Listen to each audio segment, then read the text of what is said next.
99% യുദ്ധം ഉണ്ടാവുന്നുള്ള കാര്യം ഉറപ്പാണ്. ഇന്നലെ നടന്ന 3 പ്രധാനപ്പെട്ട കാര്യങ്ങളുണ്ട്. ഒന്ന്, IRGC ഒരു ഭീകര സംഘടനയാക്കിയിട്ട് നമ്മുടെ യൂറോപ്യൻ യൂണിയൻ തീരുമാനിച്ചിട്ടുണ്ട്.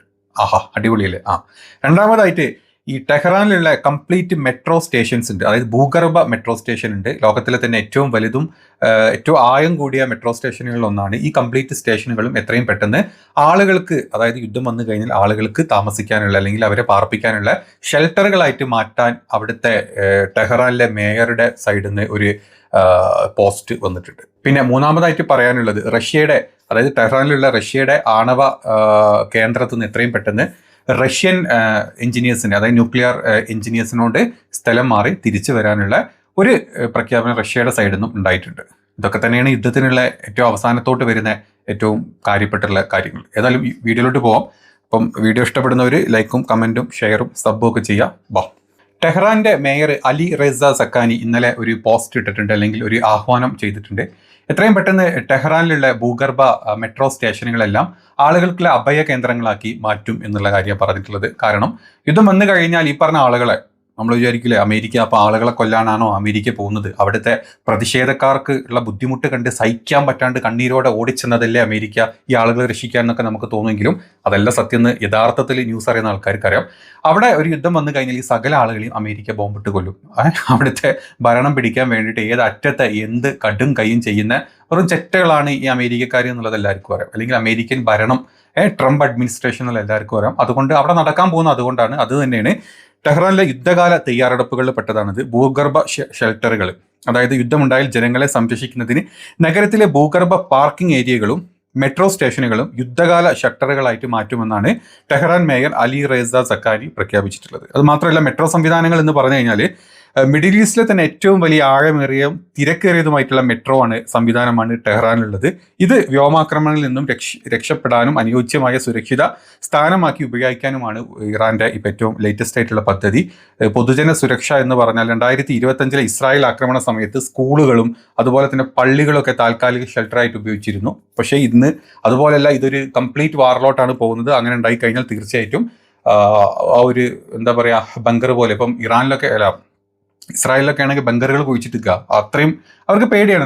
ഏത് നേരത്തും എന്തൊക്കെ ഉണ്ടോ സിസ്റ്റം ഉണ്ടെങ്കിലും അവിടെ ആളുകൾ ഏത് ഒരു സമയത്ത് അവിടെ തകരും എന്നുള്ള ഉറപ്പുള്ളത് കൊണ്ട് തന്നെ ബങ്കറുകളാണ് അവിടെ, എല്ലാ വീടുകൾക്കും ബങ്കറുകളാണ് സൃഷ്ടിച്ചിട്ടുള്ളത്. ഈ പറഞ്ഞ ഇറാനിലൊന്നും അങ്ങനെയൊന്നുമില്ല. അപ്പം അത്തരം പേടിയുള്ള ആളുകളാണ് ഇസ്രായേലികൾ. അപ്പം ഇവർ അറ്റ്ലീസ്റ്റ് ഇങ്ങനെയുള്ള സ്ഥലങ്ങളൊക്കെ തൽക്കാലം ഒരു ബങ്കറുകൾ പോലെ ചേഞ്ച് ചെയ്യും യുദ്ധം എന്നാൽ എന്നാണ് ഇറാന്റെ ടെഹ്റാനിലെ മേയർ പ്രഖ്യാപിച്ചിട്ടുള്ളത്. അത് മാത്രമല്ലാണ്ട് റഷ്യയുടെ പിന്മാറ്റം എന്ന ചില ന്യൂസുകൾ നമ്മൾ ഇന്നലെ രാത്രി കണ്ടു. അതായത് റഷ്യയുടെ പിന്മാറ്റം എന്ന് പറഞ്ഞു കഴിഞ്ഞാൽ നമുക്കറിയാം, ഒരു യുദ്ധം സ്റ്റാർട്ട് ചെയ്ത് കഴിഞ്ഞാൽ റഷ്യയുടെ സൈഡിൽ നിന്നും ഒരു സപ്പോർട്ടോ കാര്യങ്ങളോ ഒരു സൈനിക സപ്പോർട്ടോ കാര്യങ്ങളോ ഒന്നും ഉണ്ടാവില്ല. അതുവരെയുള്ള കുറേ അവരുടെ ആയുധങ്ങൾ വെക്കും, അല്ലെങ്കിൽ അവരുടെ ടെക്നോളജി കാര്യങ്ങൾ, സാറ്റലൈറ്റ് എന്താ പറയുക സപ്പോർട്ടും കാര്യങ്ങളൊക്കെ കൊടുക്കും. യുദ്ധം വന്നു കഴിഞ്ഞാൽ റഷ്യയുടെ പട്ടാളക്കാർ ഇവിടെ വന്നിട്ടോ അല്ലെങ്കിൽ റഷ്യ ഡയറക്റ്റ് വന്നിട്ടോ ഈ യുദ്ധത്തിലൊന്നും ഇൻവോൾവ് ആകാൻ പോകുന്നില്ല. ഓൾറെഡി അവിടെ ഉക്രൈൻ യുദ്ധം ഡെയിലി നടന്നുകൊണ്ടിരിക്കുന്നുണ്ട്. അതുകൊണ്ട് റഷ്യ ഇതുവരെയുള്ള സപ്പോർട്ടൊക്കെ കൊടുത്തിട്ടുണ്ട്. ഇനി ഒരു ഡയറക്റ്റ് അറ്റാക്കിലോട്ട് വന്നു കഴിഞ്ഞാൽ റഷ്യ അപ്പം അവരുടെ ആണവ നിലയിലായിട്ടുള്ള ബുഷേറയിലെ നിന്നും തങ്ങളുടെ ഉദ്യോഗസ്ഥരെ ഒഴിപ്പിക്കാൻ റഷ്യ തയ്യാറെടുത്ത് കഴിഞ്ഞിട്ടുണ്ട്. അതായത് സ്ഥിതിഗതികൾ വഷളാകും എന്നുള്ള കാര്യത്തിൽ ഏകദേശം തീരുമാനമായിട്ടുണ്ട്. അപ്പോൾ ഉദ്യോഗസ്ഥരോട് എത്രയും പെട്ടെന്ന് ഈ സ്ഥലങ്ങളിൽ നിന്നൊക്കെ എന്താ പറയുക അവിടുന്ന് മാറാൻ പറഞ്ഞിട്ടുണ്ട്. സ്പെഷ്യലി റഷ്യൻ സ്റ്റേറ്റ് ന്യൂക്ലിയർ ചീഫിന്റെ നിർദ്ദേശമാണ് ഇപ്പം മുന്നോട്ട് വന്നിട്ടുള്ളത്. അയാളുടെ ഒരു ശബ്ദരേഖ ഒക്കെ പുറത്തോട്ട് വന്നിട്ടുണ്ട്. ഇവർക്ക് കൊടുത്തിട്ടുള്ള മുന്നറിയിപ്പിന്റെ ഡീറ്റെയിൽസ് പറഞ്ഞിട്ടുള്ള ഒരു ഓഡിയോ ക്ലിപ്പൊക്കെ വന്നിട്ടുണ്ട്. ഞാൻ ജസ്റ്റ് ഇവിടെ വെച്ച് തരാം. We are still and we remain calling on all sides to show restraint and to reject any forceful means of resolving the matter. It is obvious that the negotiation potential is by no means fully exhausted.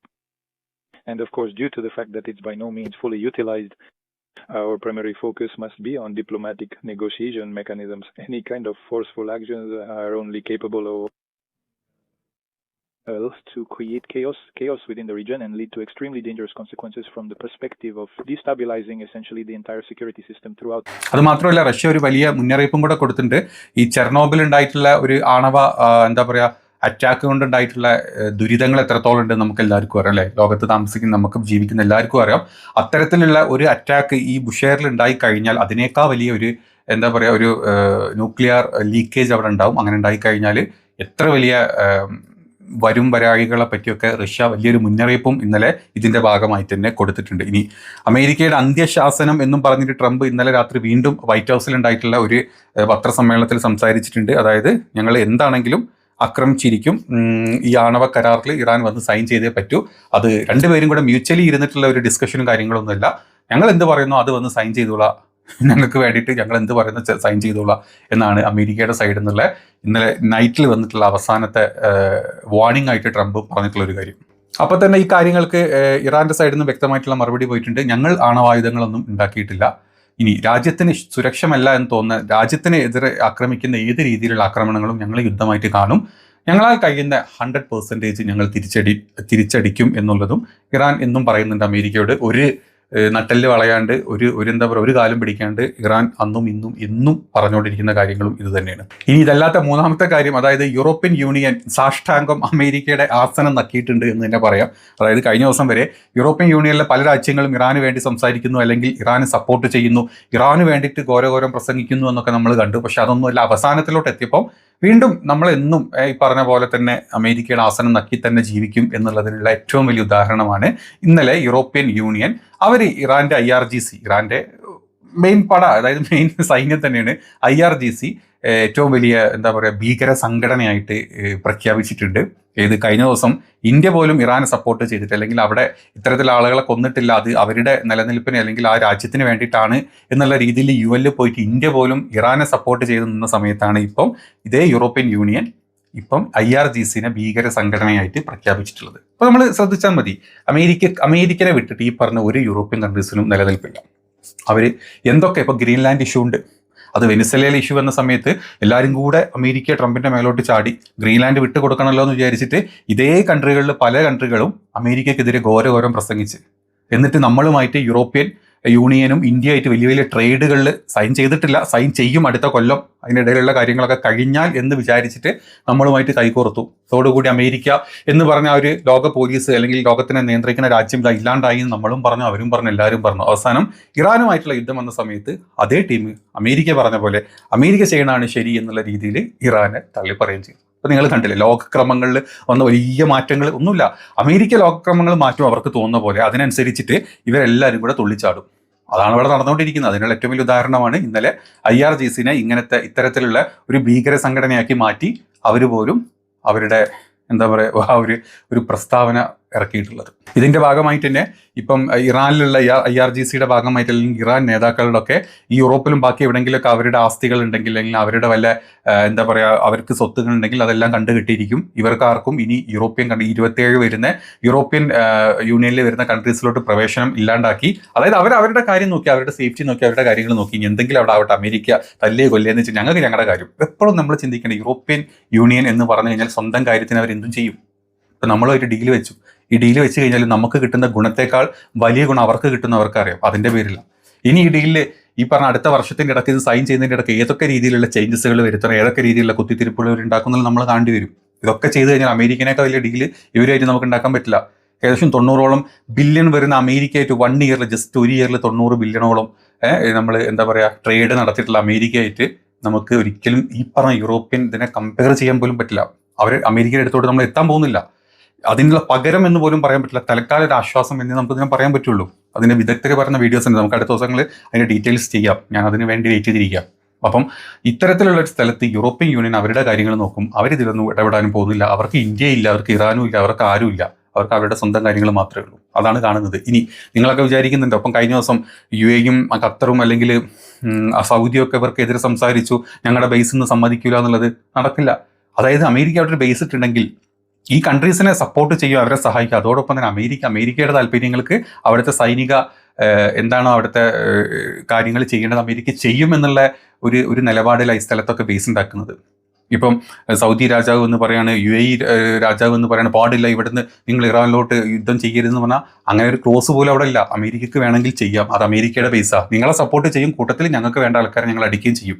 അപ്പം ഇതേപോലെ തന്നെ ഈ countries കൈമലർത്തും. അവർക്കറിയാതെ നടക്കാൻ പോകണമെന്നുള്ളത്. ഈ പറഞ്ഞ ഇറാനെ ഇവിടെ നിന്നൊക്കെ ആക്രമിക്കും. അപ്പം ഇങ്ങനെ ക്ലോസ് ഇല്ലാത്ത സ്ഥിതിക്ക് ഇനിയിപ്പോൾ ഞങ്ങൾക്കൊന്നും ചെയ്യാൻ പറ്റില്ല, അവരെന്തെങ്കിലും ചെയ്തോട്ടെ എന്നും പറഞ്ഞിട്ട് ഈ പറഞ്ഞ രാജ്യങ്ങളുടെ രാജാക്കന്മാർ അങ്ങോട്ട് മാറി നിൽക്കും. അത്രയേ ഉള്ളൂ. അങ്ങനത്തെ സ്നേഹമോ കാര്യങ്ങളൊന്നും ഇവന്മാർക്കില്ല.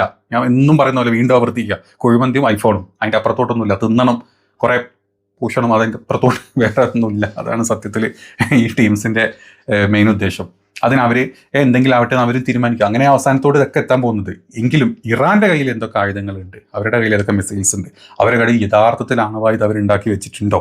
ഇത്രയും പേടികളുള്ളതുകൊണ്ടാണ് അമേരിക്ക ആക്രമിക്കാത്തത്. അല്ലാണ്ട് UAE പറഞ്ഞതുകൊണ്ടോ, യൂറോപ്യൻ കൺട്രീസ് പറഞ്ഞുകൊണ്ടോ, ഇന്ത്യ പറഞ്ഞുകൊണ്ടോ, ഈ പറഞ്ഞ ഒരു അറബി കൺട്രീസ് പറഞ്ഞുകൊണ്ടും അല്ല ഇറാൻ ആക്രമിക്കാണ്ട് അമേരിക്ക നിൽക്കുന്നത്. ഇറാൻ്റെ കയ്യിൽ എന്തുണ്ടെന്ന് ഒരു ഐഡിയ അമേരിക്കയ്ക്കും ഇല്ല, ഇസ്രായേലിനും ആർക്കും ഇല്ല. ഇസ്രായേലിന് അത്രയും പ്രൊട്ടക്റ്റഡ് കൺട്രീനെ ഒരു 12 ദിവസം യുദ്ധത്തിൽ അവർക്ക് എത്രത്തോളം നാശനഷ്ടങ്ങൾ പുറത്തോട്ട് നമ്മൾ കണ്ടിട്ടില്ലെങ്കിലും അവർക്ക് ഇത്ര ഇറാനെ കൊണ്ട് ചെയ്യാൻ പറ്റിയിട്ടുണ്ടെങ്കിൽ അമേരിക്കയ്ക്ക് വ്യക്തമാണ് അതിൻ്റെ അപ്പുറത്തെ സാധനങ്ങളും ഇറാൻ്റെ കയ്യിലുണ്ട്. അത് കഴിഞ്ഞിട്ട് ഇപ്പോൾ ഇത്രയും മാസത്തിൻ്റെ ഇടയ്ക്ക് പുതിയ എന്തൊക്കെ അവന്മാരുണ്ടാക്കിയെന്നുള്ള പേടി അമേരിക്കയ്ക്ക് ഉള്ളത് കൊണ്ട് തന്നെയാണ് അമേരിക്ക എങ്ങനെ വെയിറ്റ് ചെയ്യുന്നത്. ഈ ദിവസങ്ങൾ ഇതൊക്കെ ഒരു സന്നാഹം. അവിടെ പോയിട്ട് ഇത്രയും അർമാഡ അവിടെ കൊണ്ട് നിർത്തി ഇവർ സെർച്ച് ചെയ്തുകൊണ്ടിരിക്കുക, അവർ കണ്ടുപിടിച്ചുകൊണ്ടിരിക്കുക എവിടെയൊക്കെ എങ്ങനെയൊക്കെ അടിക്കണം, എവിടെയൊക്കെ എന്തൊക്കെ ഉണ്ട്. ഇനി സാറ്റലൈറ്റ് വെച്ചിട്ടും മറ്റ് പല ഇതും വെച്ചിട്ട് എങ്ങനെയൊക്കെ അവിടുത്തെ കംപ്ലീറ്റ് ഡീറ്റെയിൽസ് എടുത്ത് അവരുടെ അടുത്തുള്ള കംപ്ലീറ്റ് ഒക്യുപ്പൈഡ് ആണോ അവർ എല്ലാം നോക്കിയിട്ട് അടിക്കാൻ വേണ്ടി വെയിറ്റ് ചെയ്തിരിക്കുക. അതല്ലാണ്ട് പേടിച്ചോടിയതൊന്നുമല്ല. അതായത് ഇവരുടെ കയ്യിൽ ഉണ്ടാവും എന്നുള്ള പേടിയുള്ളത് കൊണ്ട് വെയിറ്റ് ചെയ്ത് അങ്ങനെ ഇരിക്കുകയാണ്. ഓരോ രാജ്യങ്ങളായിട്ട് അവർ ഒഴിവാക്കി. ഇപ്പോൾ ഇവർ മാറി, UAE മറ്റേ എന്താ പറയുക യൂറോപ്യൻ യൂണിയൻ മാറി. ഇനിയിപ്പോൾ അവിടുന്ന് അടുത്തതായിട്ട് അറബ് കൺട്രീസ് അവരുടെ തീരുമാനങ്ങൾ മാറ്റും. എല്ലാം അമേരിക്കക്ക് സപ്പോർട്ടാക്കും, എന്നിട്ട് അടിക്കാൻ നിൽക്കും. തിരിച്ച് എവിടെ കടി കിട്ടും എന്നുള്ളത് അമേരിക്കയുടെ മനസ്സിൽ വരുന്ന പോലുമില്ല, അവർ ചിന്തിക്കുന്ന പോലുമില്ല. ഇതാണ് ഈ യുദ്ധക്രമം, ഇതാണ് നടക്കാൻ പോകുന്നത്. ഇതാണെങ്കിലും ഇറാൻ ചത്ത് കഴിഞ്ഞാലും ആ പൊരുതി തന്നെ അവർ നിൽക്കും. അതിനുള്ള ഏറ്റവും വലിയ ഉദാഹരണങ്ങൾ നമ്മളിപ്പം കഴിഞ്ഞ ഇത്രയും ദിവസം അമേരിക്ക പേടിച്ച് എപ്പടിക്കണം എന്നാലോചിച്ചുകൊണ്ടിരിക്കുന്ന അമേരിക്കയുടെ അവസ്ഥ എന്ന് പറഞ്ഞത് അത് ഇറാൻ്റെ ധൈര്യം, അവരെ അളക്കാൻ പറ്റാത്ത ധൈര്യമാണ് അതിനുള്ള ഏറ്റവും വലിയ ഉദാഹരണം.